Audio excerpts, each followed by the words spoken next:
Hello and welcome. This is a really exciting lecture because this is the last lecture, the last new content for AP European History. Looking at AMSCO chapters 23 and 24 that I lumped together to look at the cultural changes of the 20th century. And so you can see where we're headed. We'll look at new philosophy, forms of art, effects of technology, and then the role of women and counterculture. And then finally wrapping up with the European Union, which is maybe not cultural changes, but it fits here, I think. And so when we're talking about the 20th century is a century of war, a century of change, a century of revolution. World War I in 1914, World War II in 1939, the Cold War from 1945 until 89, and then both the Great Depression and the rise of dictators, the interwar period. And so we see a century of war and devastation and change. And all of these things inspire people to maybe question what they thought they knew. That's going to change norms about art. It's going to change norms about gender and sexuality. It's going to change norms about philosophy. So this will lead to new ideas about art and philosophy and sexuality and gender, etc. All again in response to all of these changes of the 20th century. Starting with the new philosophy. To understand the new philosophy of the 20th century, we have to contextualize this. Before World War I, most people trusted science. Most people trusted technology. Think about the focus on reason and rationality during the scientific revolution and then the industrial revolution and the Enlightenment. There was an obsession with reason, with the scientific method, and that we could use science to solve life's problems. Well, we see some rejections of that with Romanticism in the 1800s. And by the time we get to World War I, and especially World War II, what do we see? Well, we see science, we see technology being used to kill and to destroy and to devastate. And so the devastation of World War I and the use of technological warfare, scientific warfare in World War I makes people question, is science actually right? Is reason and rationality actually going to lead us to progress? So new philosophies emerge that begin to doubt the possibility of objective knowledge and progress. This is oftentimes encapsulated by calling them the lost generation. The lost generation specifically refers to the young men who fought in World War I who came home and were lost physically, mentally, emotionally. And there's also sometimes captured in postmodern philosophy, which is the idea that knowledge is relative. Knowledge is subjective and not absolute. That knowledge is not truth. And so I'm actually gonna, before I get to existentialism, I'm gonna say here that World War I makes people question whether science and reason will actually lead to progress. And so there's this idea of like postmodern philosophy, the idea that knowledge is relative, not absolute. Some examples we've already seen of that in the previous unit. We saw Einstein's theory of relativity. And we see Freud's focus on the kind of subconscious desires. And the next big example of this is existentialism. Existentialism, at its basic level, is the idea that meaning in life is not given, but actually meaning is created. You might have heard of someone having an existential crisis where they question, like, who am I? Why am I here? What am I supposed to be doing in my life? Existentialism is the idea that I can create my own meaning in the world, which could lead to a crisis if I'm not sure what I'm supposed to do. And so philosophers begin to think, well, okay, war. and resistance and genocide with the Holocaust and nuclear weapons have created new meanings, have created new truths in what is true in this world. The 20th century has created new truths, new meanings of what it means to be human, of what science is and what science can do.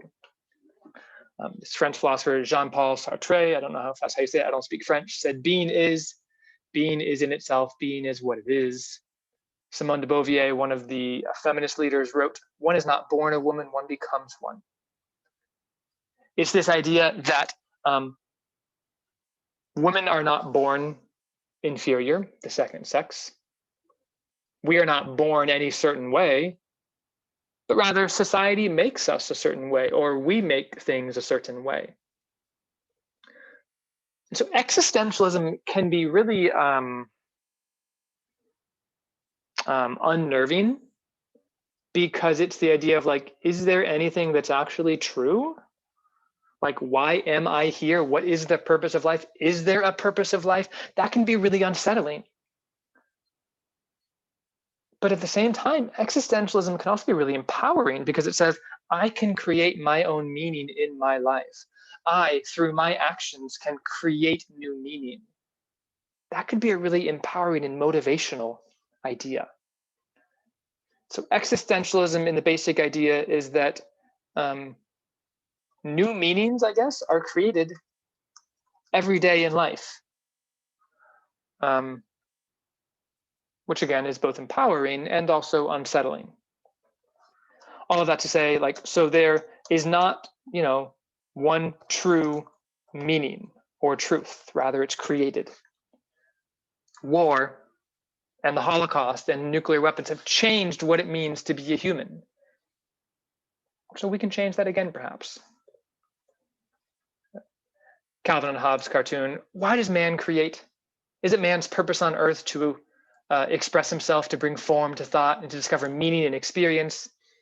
Or is it just something to do when he's bored? Calvin having an existential crisis. And this guy, to be or not to be a tree or not to be. Existential dilemmas around why are we here? What is our purpose on this earth? And can we create a new purpose, which could be quite empowering?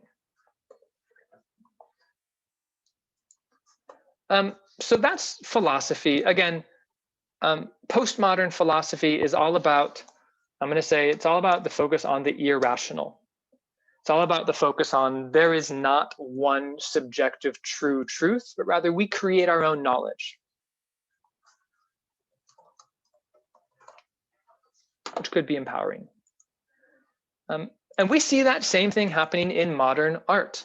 All of the uncertainty of the 20th century basically leads to more abstract art forms and a rejection of traditional conventions. A few different forms of this. One is Dadaism. Dada was literally a made-up word that meant nothing. Dadaism was sometimes called anti-art, literally taking a urinal and calling it art. Fountain by Marcel Duchamp. Or creating sound poems, literally just sounds. Blickentramo, blickentramo, blickentramo, ransel, blah, blah, blah, blah, blah, and turning that into a poem. This is artists saying, you know what? You can't tell me what art is. I'm going to create whatever the heck I want to, and I'm going to call it art. This was an artistic rebellion. Artists saying, you know what? I'm going to reject any convention of what art is supposed to be, and I'm just going to create what I think is art. And what it really did, I mean, this is absurd, right? It is absurd to say that a urinal could be art. It's absurd to say that a pointless poem that doesn't actually mean anything, that's art. But that was the point. The point of Dadaism was to point out that life has become absurd. After World War I, this is all during World War I. World War I has made life absurd and made life pointless with all the death and devastation. And so Dadaism was all about pointing out that life is absurd.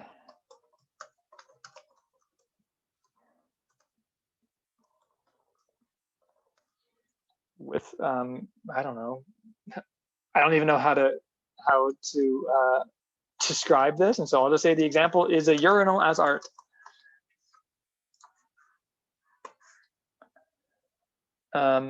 Surrealism is the next big form of modern art. If something is surreal, it's like hard to believe. And so surrealism oftentimes tried to capture our unconscious and our dreams, not trying to capture the world as it really is, not trying to capture the physical material world, but trying to capture our dreams and our unconscious, our subconscious. So Salvador Dali of Spain is the most famous surrealist.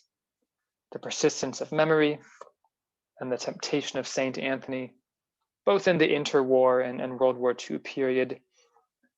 Again, if you actually looked outside your window and saw this, you'd be probably on acid or some type of really heavy hallucinogenic. But it's trying to capture our dreams and our thoughts, not how things really are, but trying to capture our dreams and our unconscious desires, maybe. So surrealism sought to capture our dreams or our unconscious, or like these fantastic worlds. And Salvador Dali is our best example of that.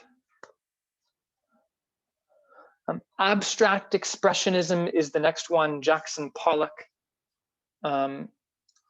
Abstract expressionism is a complete rejection of traditional art. It's a complete rejection of everything we thought we knew about composition and brushstrokes, and instead embracing the process of art.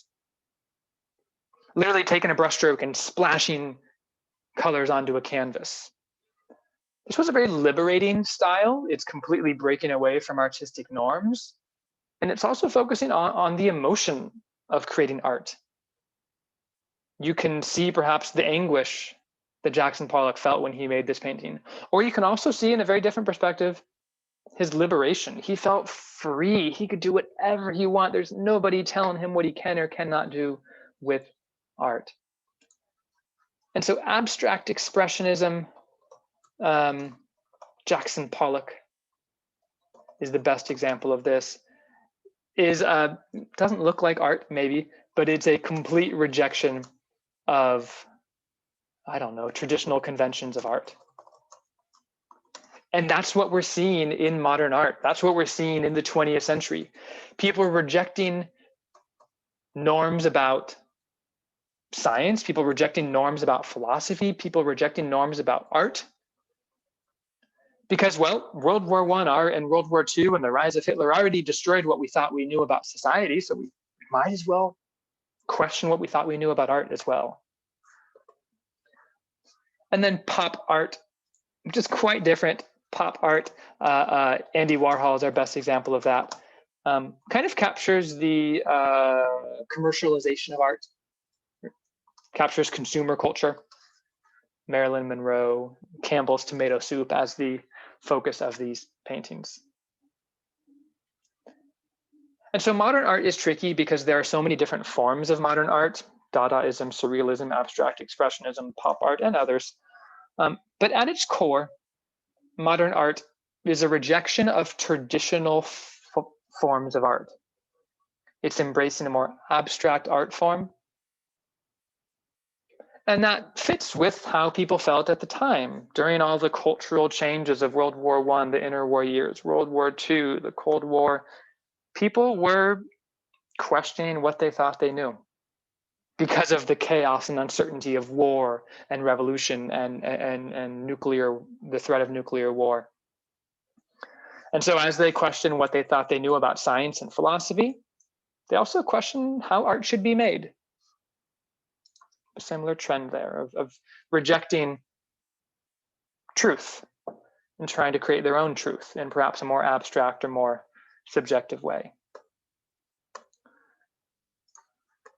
Whoops. And so again, we have persistence of memory here. And then another famous one, Guernica by Pablo Picasso, that I believe I've shown you all before when we looked at the Spanish Civil War. An example of cubism, expressing things geometrically rather than how they really are. So again, modern art, all about rejecting traditional conventions. And so what we're kind of seeing in the background of all of this is the effects of technology. You know, the 19th century, the 1800s was the creation of modern technology with the Industrial Revolution. The 20th century is the perfection of that technology and taking that technology to extreme heights. Industry became incredibly efficient. First the radio, and then the telephone, and then the TV, and then the internet. All of these technological innovations connected the world, connected people together across the globe, and allowed ideas to spread very, very quickly. And this also led to something called Americanization or cultural imperialism. America became the dominant worldwide culture because of Hollywood, because of rock and roll, and the spread of American ideas. And so what we have here is that we'll say lots of new innovations in technology. I'll say, for example, the radio, the phone, the TV, and internet. All of those things connect people around the world. It's global, not local. And that leads to Americanization, or the spread of American culture. Think of Hollywood, think of rock and roll, think of Coca-Cola as the spread of American cultural ideas. But it also nearly led to nuclear war. And so there's this dichotomy, this paradox, this contrast with technology. Can technology change our lives? Yes. Can it change our lives for the better? Yes. We have television and these new cultures and the growth of the middle class and all of these new products that we can buy. That is great progress. And technology created the weapons that we can use to destroy civilization. So again, when people are grappling with these new philosophical ideas, when they're creating new artistic forms of art, it's them grappling with this contrast, this paradox, this dichotomy between what they thought they knew and how much maybe devastation that could cause, like with technology. Another big trend that we're seeing, we're jumping around a little bit here, is the changing role of women. Women had a huge role in World War I and World War II. They worked in factories and they worked as nurses. They were a crucial part of the war effort. And so they gained the vote after World War I. England in 1920, France not until 1945, Switzerland not until 1971, but still, generally speaking, women gained the vote after World War I, which is going to change their role. There's kind of a second wave of feminism as women demand equality. The first wave of feminism was to get the vote, women's suffrage. The second wave is equal rights. And so Simone de Beauvoir wrote in The Second Sex that women are inferior because men made them that way. Betty Friedman in The Feminine Mystique said, society has lower expectations for women, and that's why women don't have equal rights.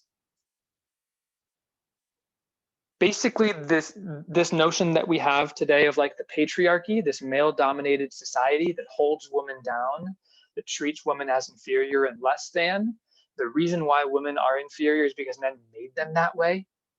But if you gave women equal opportunities, they would rise to the top just like a man could. That's really propelling women to new heights. And so we see lots more women entering the workforce. But they often earn less than men, and they're often in traditionally female roles: education, clerical, domestic work. And so it's 2 steps forward, 1 step back for women. They gain the vote. They enter the workforce. New job opportunities, fantastic. But as we saw in a DBQ a few weeks ago, Many men were resistant to women taking on these new roles. And when wars ended, women oftentimes went back to their traditional domestic roles. We also see changes in birth rates and changes in family sizes. This shows us the average US household size, the average size of a family, 3.67 in 1948, all the way down to 2.55 today. People are having fewer children. And this shows us birth rates. A huge drop during the Great Depression, a huge increase, what's called the baby boom, right after World War II was over, and then a drop since then. And so what we're seeing is that there was a baby boom, which led to an increase in births and family size around 1950. But since then, birth rates have dropped. That's led to smaller family sizes, fewer children, and the effects that that might have on society.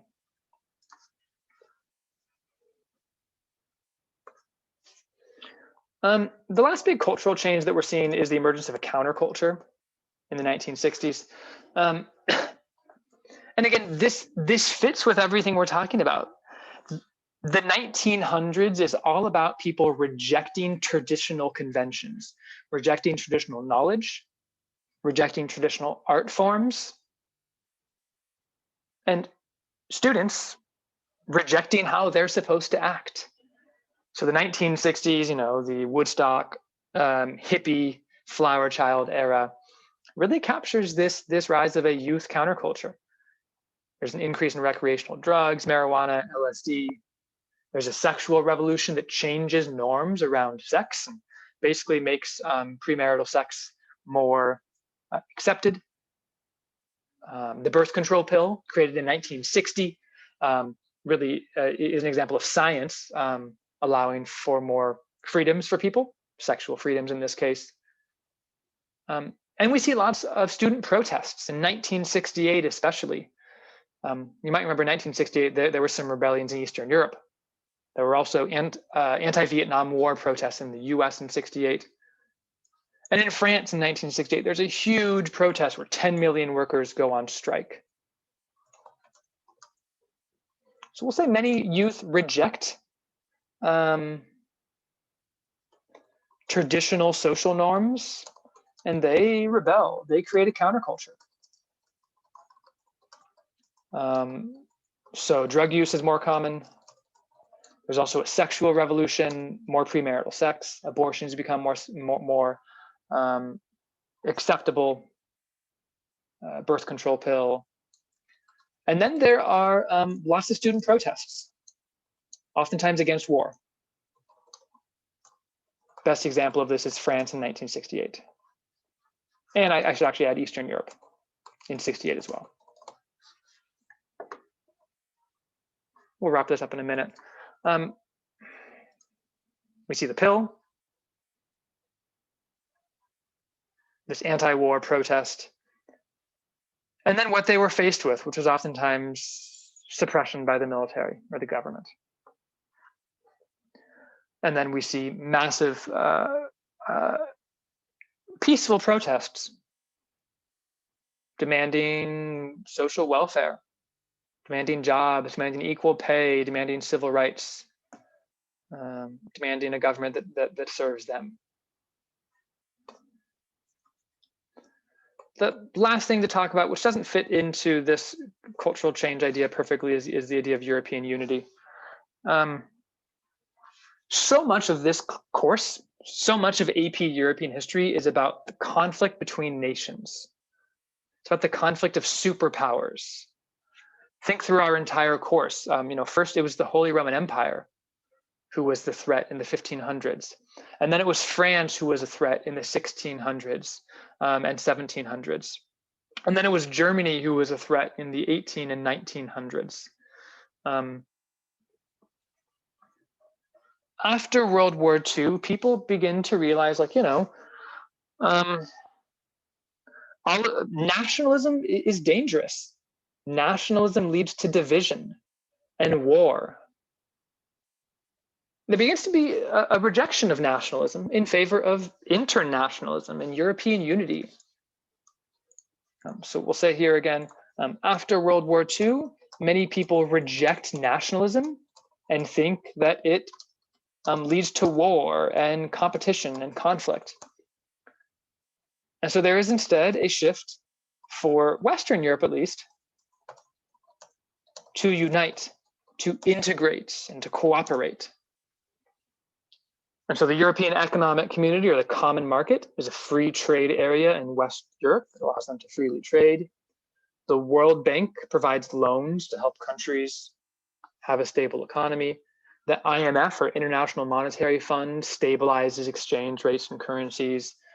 And the best example of this is the European Union, which is one currency, kind of a shared parliament, and similar laws for most of Western Europe. And the goal here again is cooperation and unity, not war, not competition. And so this last map shows us the countries in the European Union.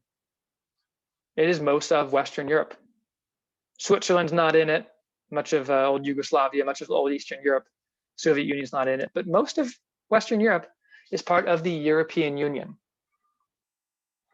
Not surprisingly, there has not been a major European war since 1945, since World War II. And so the European Union, this rejection of nationalism, this embrace of cooperation has worked and has led to relative stability in the last 70 years. And so as we wrap up our summary here, again, the 20th century was an era of upheaval and change and war. And this led people to question to question traditional conventions of philosophy, of art, of social norms, and for the European Union, of nationalism and governments.